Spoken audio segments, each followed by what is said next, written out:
Olá, boa noite. Boa noite. Um temporal deixa milhares de pessoas desabrigadas no Paraná. No Rio, líderes mundiais debatem como as cidades devem enfrentar a emergência climática. O príncipe William da Inglaterra chega ao Brasil para participar da COP30. Às vésperas da conferência em Belém, o Jornal Nacional exibe uma nova série de reportagens especiais. Você vai ver como decisões políticas dos Estados Unidos afetam a vida em todo o planeta.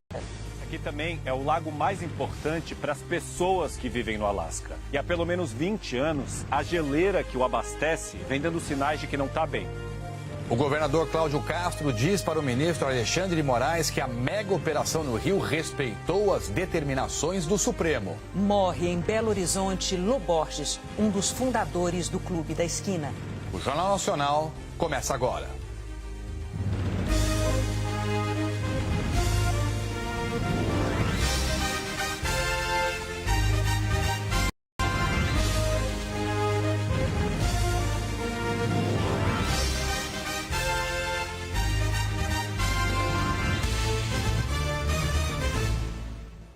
Líderes do mundo inteiro estão reunidos no Rio de Janeiro para debater um dos maiores desafios do nosso tempo, a emergência climática. O planeta mais quente tem impacto direto e dramático na vida de bilhões de pessoas em todos os continentes. Por isso, as discussões hoje, às vésperas da Conferência do Clima em Belém, tiveram foco no papel das cidades. Como proteger cidadãos com ciência e bom planejamento. As cidades são as mensageiras do clima. Secas, enchentes, tragédias. No Brasil, sabemos bem disso. Por isso, prefeitos, governadores, líderes locais de todos os continentes estão reunidos no Museu de Arte Moderna, no Rio. São pelo menos 1.400 pessoas, mostrando os problemas e também as iniciativas baseadas em ciência e planejamento urbano para reduzir os efeitos das mudanças climáticas. São Paulo, por exemplo, já tem a maior frota sustentável do país. 1.000 ônibus elétricos. Cada um deixa de consumir 35 mil litros de óleo diesel por ano. Isso significa menos 87 toneladas de gás carbônico jogadas na atmosfera. No Rio, as ondas de calor extremo agora são monitoradas no Centro de Operações da Prefeitura, que criou uma escala de calor que vai de 1 a 5. Ela serve como base para alertas e respostas rápidas aos cariocas. A capacidade que os governos locais têm de fazer entregas objetivas rápidas é muito maior do que a dos governos centrais, né? Então a gente tem, através de organizações como o C40, né, buscado dar esse protagonismo para as cidades, para os governos locais, e especialmente buscar mais financiamento para que essas ações possam acontecer. Joanesburgo, a maior cidade da África do Sul, tem um projeto que leva energia limpa para comunidades pobres. Painéis solares garantem estabilidade no fornecimento, principalmente agora que o país enfrenta uma crise energética. O prefeito Dada Moreiro disse que essa é a contribuição da cidade para reduzir a emissão de gases poluentes das termoelétricas. Paris, que tem transporte público eficiente, sufocou a circulação de carros em boa parte da cidade.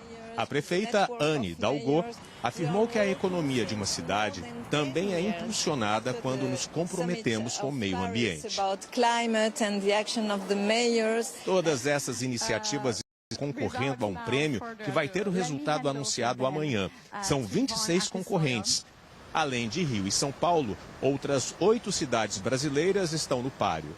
No encontro, o representante do Ministério do Meio Ambiente afirmou que há recursos para financiar projetos para a economia de baixo carbono nas cidades. A gente já tem o Fundo Clima esse ano, foram 3,5 bilhões disponíveis para municípios. Para o ano que vem esse recurso vai dobrar. O impacto das ações locais no combate ao aquecimento do planeta pode ser enorme. E é isso que os prefeitos que fazem parte da rede mundial C40 querem mostrar aqui no Rio. No fim do encontro, depois de amanhã, eles vão elaborar um documento que será entregue aos líderes globais na COP30 em Belém. O documento vai reforçar que ações são necessárias agora. Sadiq Khan, prefeito de Londres, explicou que já conseguiu reduzir muito a emissão de gases poluentes na cidade com a troca da frota de táxis por carros elétricos. Mais cedo, na abertura, ele ressaltou a importância do combate às fake news para evitar o agravamento da crise climática e criticou o presidente americano Donald Trump por negar o aquecimento global, numa reafirmação de respeito à ciência.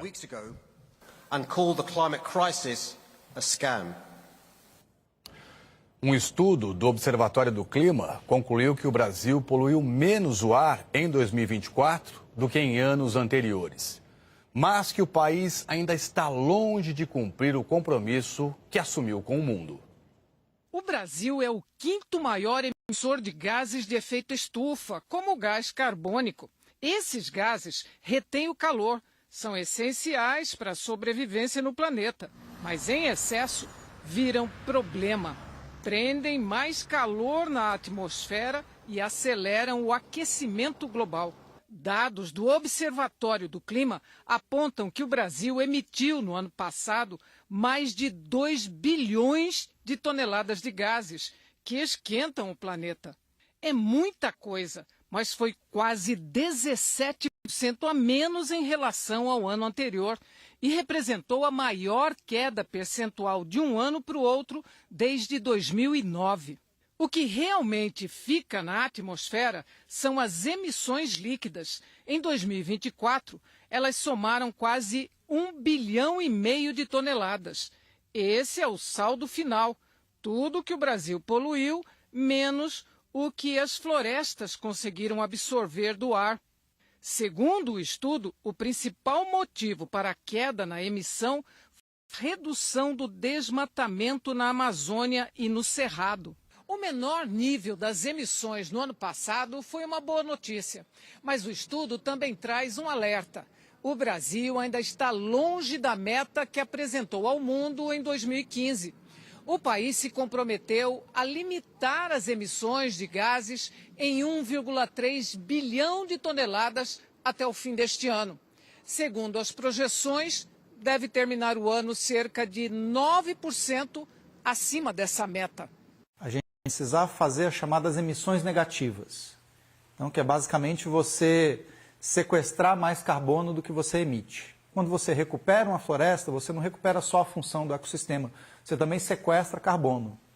Então, isso ajuda a reduzir as emissões líquidas do Brasil. O secretário de Mudança do Clima do Ministério do Meio Ambiente reconhece a importância do alerta. De acelerar esse conjunto de ações de transformação, seja na infraestrutura e na operação dos transportes, na mobilidade urbana, no ganho de eficiência energética e nos novos combustíveis, numa maior eficiência industrial. Não basta reduzir o desmatamento, temos que reduzir mais o desmatamento, mas temos que fazer muito mais nos vários setores de atividade econômica no Brasil. E falando do impacto do clima na vida prática, 23 cidades do Paraná ainda enfrentam os efeitos de um temporal no fim de semana. A chuva atingiu principalmente cidades pequenas do interior do estado. Das lavouras de Nova Aurora não sobrou quase nada. A família da Gislaine perdeu metade da plantação de soja. Sofre demais, porque estava a coisa mais linda de se ver. E hoje a gente olha aí, ó, tá triste. Além do granizo, o temporal veio acompanhado de ventos que passaram dos 90 quilômetros por hora na região norte do estado. As rajadas foram tão fortes que retorceram estruturas pesadas, como as dessa fábrica e desses silos em Santa Fé. Árvores foram arrancadas pelas raízes, galhos caíram em cima das casas e estragaram os telhados. A gente nem sabe explicar, só sentiu que foi caindo tudo aqui, né? Os temporais derrubaram postes. Mais de 100 mil residências ficaram sem luz. O restaurante da dona Ivanete ainda está sem energia elétrica. É o self-service, mas a gente vai esquentando e vai colocando, porque não tem energia. Escolas também foram destruídas pela chuva. Nesta, que fica em Pitangueiras, ainda tem água pelo chão. Os funcionários agora tentam secar os livros infantis e os materiais escolares. Hoje à tarde, o pessoal consertou o telhado e a água parou de entrar na sala. A chuva por aqui foi tanta que foi preciso abrir buracos na parede, com esse, para a água sair. O refeitório da escola virou um dos pontos de arrecadação e distribuição de doações. A metade da roupa do meu guarda-roupa molhou tudo. Mais de 32 mil pessoas foram afetadas pela chuva, segundo a Defesa Civil. Mais de 4 mil estão desalojadas ou desabrigadas. A água invadiu as casas da Rosiane e da mãe dela. É duro olhar assim, nossa, a casa da minha mãe onde que eu cresci. Se olhar e ver o teto descendo, descoberto, é uma dor muito grande. Você construiu com tanto esforço, batalhando e ver indo embora. É triste. Sofrimento, né? A gente percebe a dor, né, no semblante da moradora. O Jornal Nacional, ele estreia hoje novidades na previsão do tempo. Eliana Marques vai mostrar aqui pra gente. Eliana, boa noite e muito bem-vinda. Boa noite para você, Trali. Muito bem-vindo você. Uma boa noite para Renata e, claro, uma boa noite para você.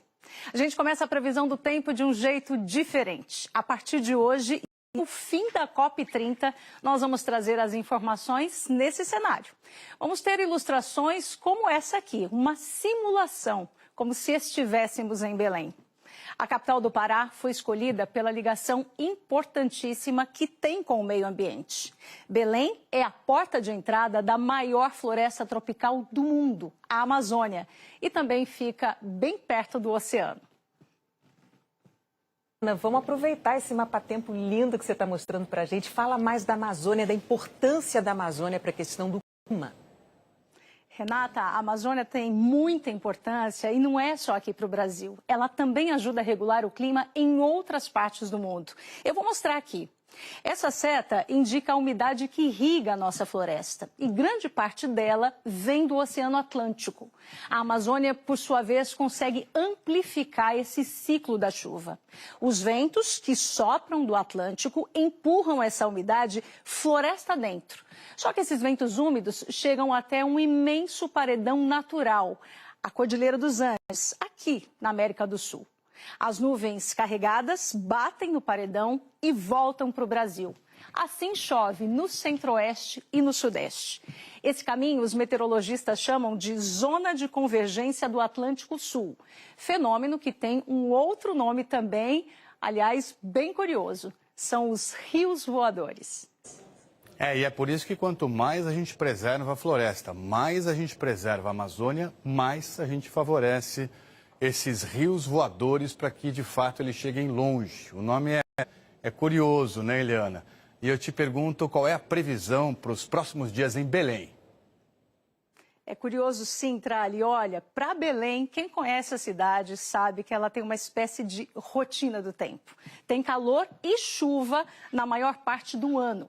Nessa semana, as madrugadas abafadas vão ter mínimas de 24 a 25 graus. E as tardes até 33 graus. As pancadas de chuva podem vir acompanhadas de raios e chegam principalmente no período da tarde, mas geralmente tendem a ser rápidas. Agora vamos ver as outras regiões. Amanhã tem previsão de temporal no norte do estado do Rio de Janeiro, no sul do Espírito Santo e nessa faixa de Minas Gerais, que inclui Belo Horizonte. Também em grande parte do Amazonas e em algumas cidades de Roraima, do Pará, de Mato Grosso e de Rondônia. O risco é de bastante chuva, até 60 milímetros, com ventos fortes, raios e granizo num ponto ou outro. No Paraná, depois do temporal do fim de semana, amanhã chove mais fraco. Em outras áreas que você vê aqui em verde, pancadas de chuva mais rápidas. Tem possibilidade de nevoeiro no leste de Santa Catarina, do Paraná e de São Paulo. E onde o mapa está amarelo, tempo firme. Só que bem seco e quente no interior do Nordeste. Em Teresina, até 37 graus, em Cuiabá, 35. Em Brasília, no Rio de Janeiro e em Florianópolis, 28. Em São Paulo, Curitiba e Porto Alegre, 27 graus. De manhã ainda faz frio e de 15 graus, mas apenas em Curitiba. Renata e Tralha, eu fico por aqui. Amanhã tem mais. A gente espera amanhã. Obrigada, Eliana. O príncipe William, herdeiro do trono britânico, chegou hoje ao Brasil para participar da COP30. Do alto do Pão de Açúcar, o príncipe William dividiu a atenção dos turistas que trocaram a paisagem por um registro com a sua Alteza Real. Como um bom príncipe, William retribuiu com sorrisos e simpatia. E recebeu a chave da cidade das mãos do prefeito Eduardo Paes. Outros integrantes da família real britânica já estiveram por aqui. A avó de William, a rainha Elizabeth, passeou pela cidade em 1968 e conheceu a Nossa Majestade, o rei Pelé. A princesa Diana visitou o Corcovado em 1991. O rei Charles III veio 4 vezes ao Rio quando ainda era príncipe. Em 2012, o príncipe Harry, irmão de William, também pegou o bondinho do Pão de Açúcar para promover a Olimpíada de Londres. À tarde, o compromisso do príncipe William teve como cenário outro símbolo do Rio, o estádio do Maracanã. E ele foi recepcionado por um craque, o ex-jogador Cafu. Antes de conhecer o gramado, o príncipe se reuniu com jovens lideranças do Brasil, da África e da Ásia. William ouviu e trocou ideias sobre soluções para as questões ambientais. Quem estava à espera do príncipe William aqui no gramado do Maracanã era uma nova seleção. Alunos de projetos sociais que aprendem não só a chutar, a driblar uma bola, mas também a se preocupar com as questões climáticas e com o futuro do planeta. E a sua Alteza Real até bateu uma bolinha. Time Cafu contra time William. E teve gol dos dois lados. Já os pênaltis não saíram como as crianças planejaram. Gostei, mas errei o pênalti. Você jogou melhor que ele, não? Do que o príncipe? Um pouco. Mas o príncipe não fez feio, não. E ainda deu tempo de apreciar o fim de tarde em Copacabana e conhecer o trabalho dos guarda-vidas. O figurino não era dos mais adequados, mas mesmo assim, o príncipe pôs o pé na areia para jogar com a garotada de um projeto social de vôlei de praia. Hoje está sendo um dia muito especial, né, para todos nós, para essa criançada, poder viver essa experiência única, né? O principal compromisso do príncipe no Rio é a cerimônia do prêmio Earthshot, considerado o Oscar da sustentabilidade. Foi criado por ele para reconhecer as iniciativas ambientais para salvar o planeta. Dos 15 projetos finalistas do mundo inteiro este ano, 2 são brasileiros.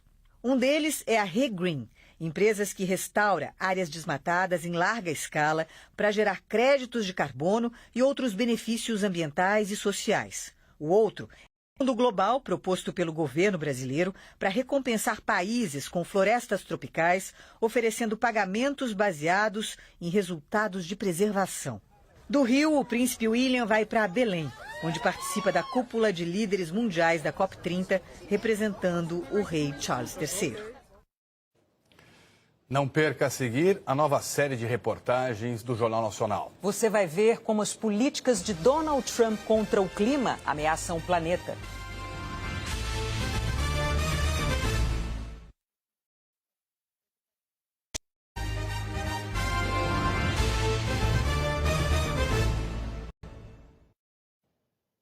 O Jornal Nacional começa a exibir hoje uma nova série de reportagens especiais sobre a crise do clima. São 5 episódios. No primeiro deles, você vai ver que o presidente dos Estados Unidos, Donald Trump, decidiu que não vai participar e não vai mandar representantes para a COP30 em Belém. O Felipe Santana mostra como as omissões da maior potência do planeta fragilizam o combate às emergências climáticas. Por quanto tempo você procuraria pela sua filha? Como você se sentiria ao ver seus amigos com um bote inflável no rio com um cão farejador? Todo dia por mais de 3 meses. Nós queremos, pelo menos, dar para a família um pouco de paz.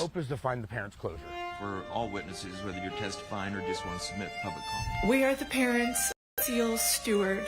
Nós somos os pais de Seal Stewart. My baby girl is still missing. Until she is found. Minha filha está desaparecida. A nossa família vive em uma câmara de tortura de incerteza. Não podemos honrar a curta vida dela até que ela seja encontrada e posta para descansar. We cannot begin to grieve or to honor the fullness of her short, beautiful life until she is recovered and laid safely to rest. A Sil tinha 8 anos de idade. Ela era uma das 750 meninas que estavam passando o verão nessa colônia de férias que fica bem ao lado do rio. As águas aqui são muito calmas, parecem um lago. E por isso, há anos, essas meninas vinham para cá para aproveitar a época quente do ano com atividades o dia todo. Era 4 de julho desse ano, o principal feriado nos Estados Unidos. Mas os fogos de artifício não pintaram o céu do Texas. Às 10 da noite começou o dilúvio. E o rio subiu 10 metros em 1 hora. As meninas da colônia de férias não tiveram tempo de fugir. 25 meninas morreram. E toda uma pequena vila turística acabou devastada. Em audiências públicas, a cidade ainda tenta entender o que aconteceu. Meu marido abriu a porta e o rio entrou na nossa casa e levou tudo.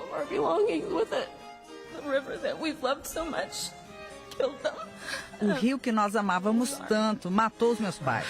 Nós não recebemos avisos.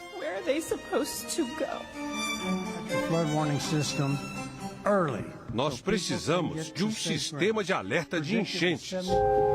As pessoas não receberam mensagens no celular, não havia sirenes. O governo federal demitiu centenas de meteorologistas esse ano, que são os responsáveis por prever essas catástrofes e mandar mensagens, avisar a população. Hoje, as cruzes na beira do rio são um memorial de uma cidade pequena que perdeu 119 pessoas na enchente. O Márcio mora na região há uma década. Ele estava ali na beira do rio no dia 4 de julho. E ele é cientista, estuda exatamente os rios do Texas. As mudanças climáticas, sim, estão contribuindo para um aumento da frequência e da intensidade dessas inundações. Para cada grau de aquecimento do planeta, são 7% a mais de água que o ar quente absorve. Logo, 7% a mais de chuva. E a ciência básica, olha só, 2 copos. Um deles a gente vai encher com água fria da torneira e o outro com água quente. E aí a gente vai botar esses 2 pedaços de vidro, um em cima de cada copo, olha só. O copo com água fria resfria o ar e nada acontece. Agora, o copo com água quente esquenta o ar que está aqui, que retém mais umidade. Quando a umidade toca no vidro aqui em cima, se transforma em água outra vez, como se fosse chuva. Ou seja, quando o ar está mais quente, chove mais.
O governo não está dando mais dinheiro se a pesquisa é sobre mudanças climáticas e quer eliminar dados da internet. Se a pesquisa tem as palavras mudanças climáticas, não recebe dinheiro do governo federal para ser feita. Porque o presidente americano acredita que as mudanças climáticas são uma farsa. O trabalho de formiguinha de saber a velocidade do derretimento da geleira pode não ser mais feito. E esses dados coletados no Alasca abastecem cientistas do mundo todo. A ausência dos Estados Unidos na Conferência do Clima em Belém é só a ponta do iceberg de uma transformação muito maior no papel da maior economia do mundo na preservação da vida no planeta. O único motivo que eu posso pensar sobre isso é que se você não tem dados sobre as mudanças climáticas, elas não existem.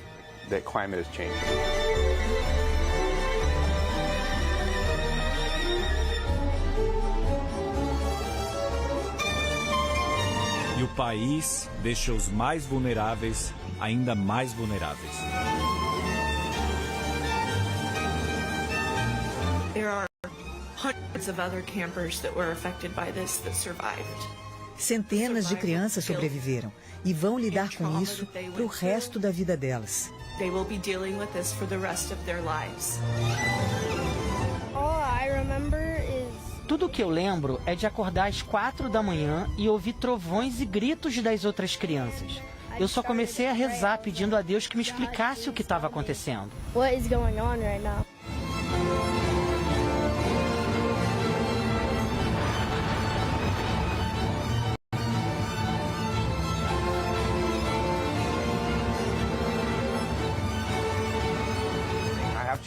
Eu tenho filhos e me preocupo com o que vai acontecer no futuro. A geleira deve desaparecer nos próximos 75 anos. É o nosso reservatório de água e de energia elétrica. É um problema com o qual meus filhos vão ter que lidar. As buscas seguem pela pequena Sil, que nos lembra de que o preço de brincar com a vida pode ser muito alto. Por favor, não parem de procurar pela Sil. Por favor, não desistam da nossa menina. Please do not give up on our girl. A gente vai continuar a falar de emergência climática amanhã. Agora o futebol. O técnico Carlo Ancelotti convocou a seleção brasileira para os últimos amistosos do ano. Carlo Ancelotti havia prometido, antes da convocação, um olhar mais atento aos jogadores que atuam no futebol brasileiro. 7 foram chamados, incluindo atletas de Palmeiras e Flamengo, finalistas da Libertadores. Líder e vice-líder do Brasileirão, os dois têm jogos atrasados programados para o mesmo período dos amistosos. A lista completa tem os goleiros Bento, Ederson e Hugo Souza, do Corinthians. Nas laterais, Wesley, Caio Henrique, Luciano Juba, do Bahia, o único estreante, Paulo Henrique, do Vasco e Alexandro, do Flamengo. Na zaga, Danilo, também do Flamengo, Fabrício Bruno, do Cruzeiro, Éder Militão, Gabriel Magalhães e Marquinhos. No meio-campo, Andrei Santos, Bruno Guimarães, Casemiro, Lucas Paquetá e Fabinho, que não era chamado desde a Copa do Catar. Está jogando no Al Ittihad, da Arábia Saudita. E no ataque, Estevão, João Pedro, Luiz Henrique, Matheus Cunha, Richarlison, Rodrigo, Vini Júnior e Vitor Roque, do Palmeiras. A última convocação dele tinha sido em março de 2023. A seleção enfrenta o Senegal em Londres no dia 15 e a Tunísia em Lille, na França, 3 dias depois. São os últimos amistosos do ano. E a intenção de Ancelotti é cada vez mais convocar e levar a campo o elenco que será o da Copa do Mundo do ano que vem. O treinador sinalizou menos testes e times sem tantas alterações de uma partida para outra. Eu acho que vou ter equipe nos dois jogos um pouco mais definido. Fazemos testes para evitar problemas o dia da lista definitiva. Antes de escolher quem vai à Copa, Ancelotti terá uma última convocação para 2 amistosos em março de 2026. A data FIFA de março, mais ou menos, vai ser a lista definitiva. Veja a seguir, o governador Cláudio Castro diz para o ministro Alexandre de Moraes que a mega operação no Rio respeitou as determinações do STF.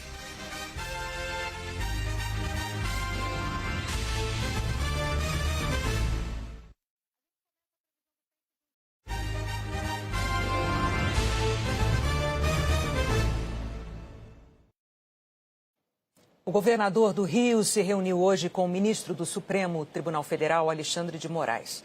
Cláudio Castro afirmou que a mega operação da semana passada contra o Comando Vermelho respeitou as determinações do STF. O ministro Alexandre de Moraes teve 5 reuniões no Rio, todas a portas fechadas. Encontros com o governador Cláudio Castro, do PL, com a cúpula da segurança, com representantes da Justiça do Estado e com o prefeito do Rio.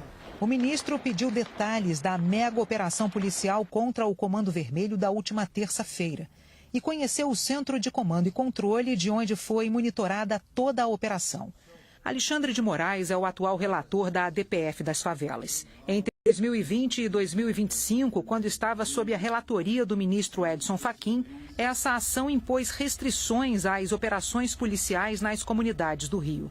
Elas só deveriam ocorrer em caráter excepcional e com comunicação ao Ministério Público, entre outras obrigações. A DPF foi julgada em abril, estabelecendo um novo protocolo. E o STF determinou que o governo do estado do Rio elaborasse um plano para retomar territórios controlados por bandidos. Segundo o governo, o plano será apresentado até o dia 20 de dezembro. Hoje, o governador Cláudio Castro entregou a Alexandre de Moraes justificativas para a operação. O documento de 26 páginas detalha o histórico da formação do Comando Vermelho e afirma que o princípio da proporcionalidade foi rigorosamente observado em todas as fases da ação. O trabalho de perícia nos corpos já terminou. Dos 117 suspeitos mortos, somente 2 ainda não foram identificados. O ministro Alexandre de Moraes determinou que o Estado preserve todos os elementos da perícia. Isso torna possível a checagem e o controle pelo Ministério Público do que foi examinado e a produção de contraprovas pela Defensoria Pública, caso seja necessária. As reuniões entre o ministro do Supremo Tribunal Federal e autoridades aqui do Estado duraram mais de 8 horas.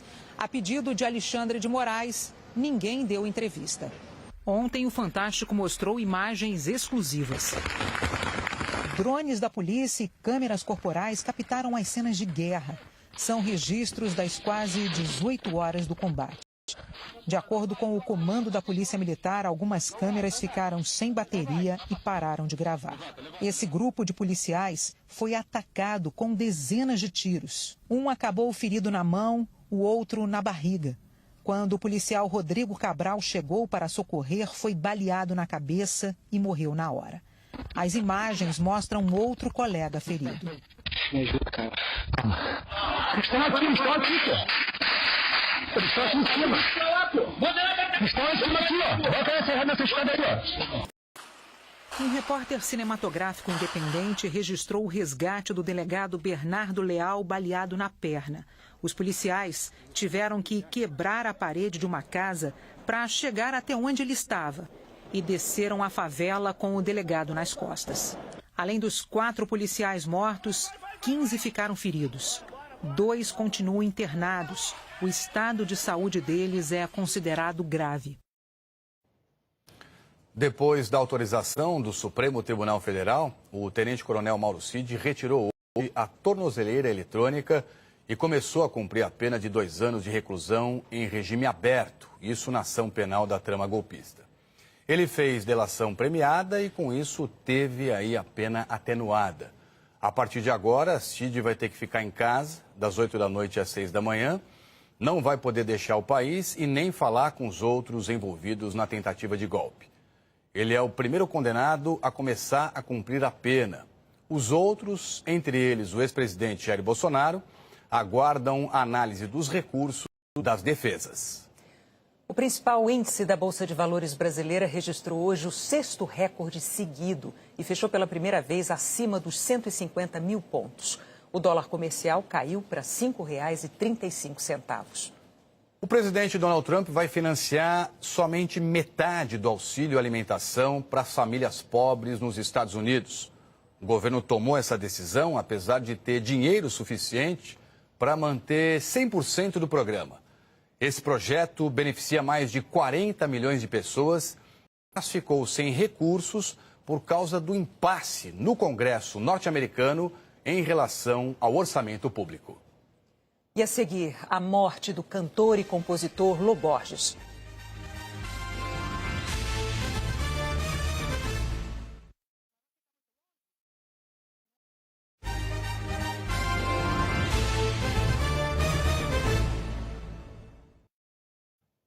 Morreu ontem à noite, aos 73 anos, o cantor e compositor Lô Borges.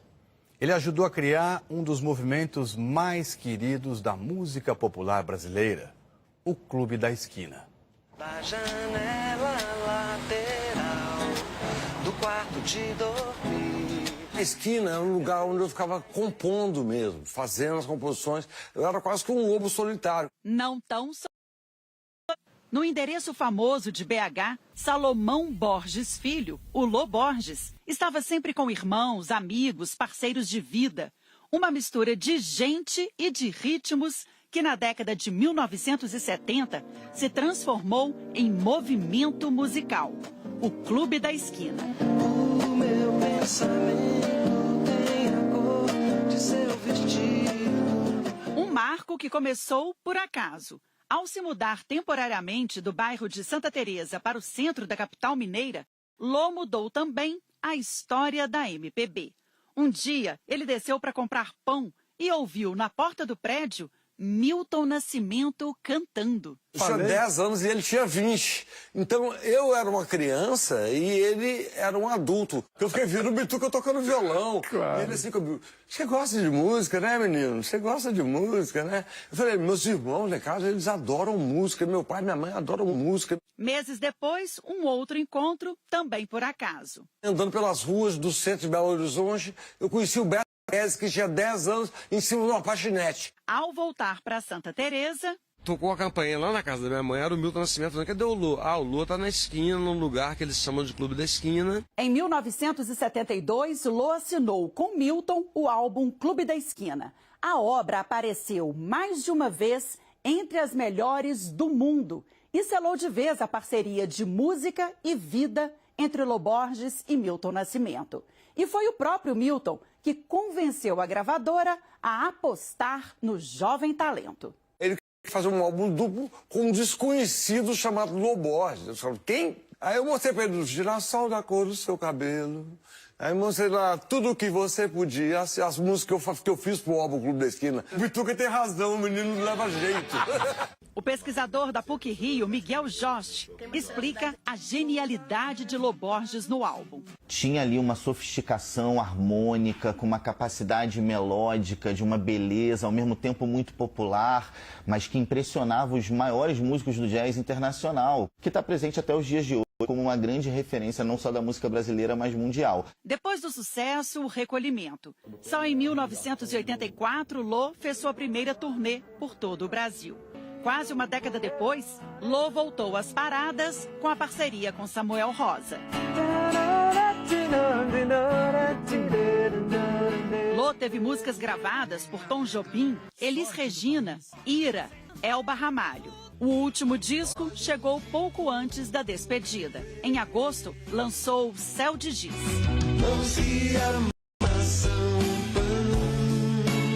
Lô Borges, que levou a amizade e a mineiridade mundo afora, esteve também na histórica despedida de Milton Nascimento dos palcos, em 2022.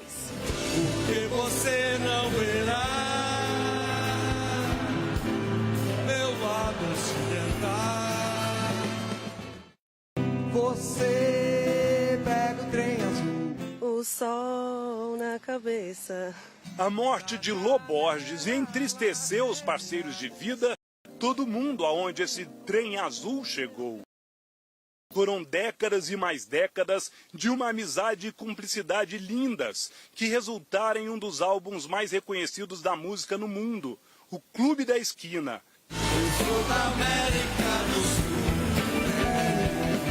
Acho que uma perda muito grande para a música brasileira e mineira.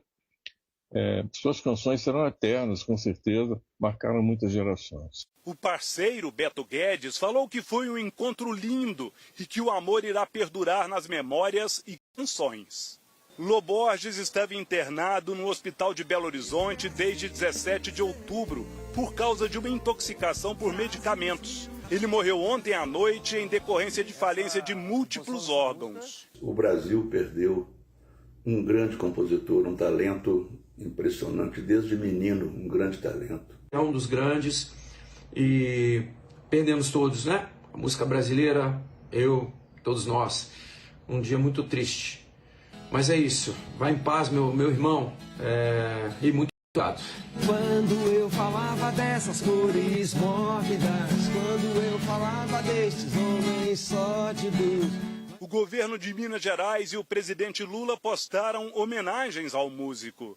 Aqui no bairro Santa Teresa, região leste de BH, na esquina das ruas Divinópolis com Paraisópolis, onde surgiu o movimento musical Clube da Esquina, o dia foi de homenagens. Fãs deixaram flores no endereço que virou nome de disco e referência para a música popular brasileira.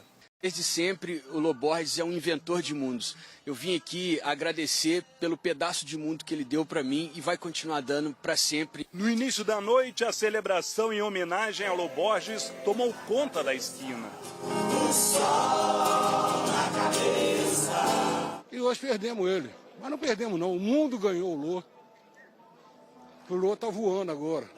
Você é do trem, o sol na cabeça, o sol é do trem. Boa noite.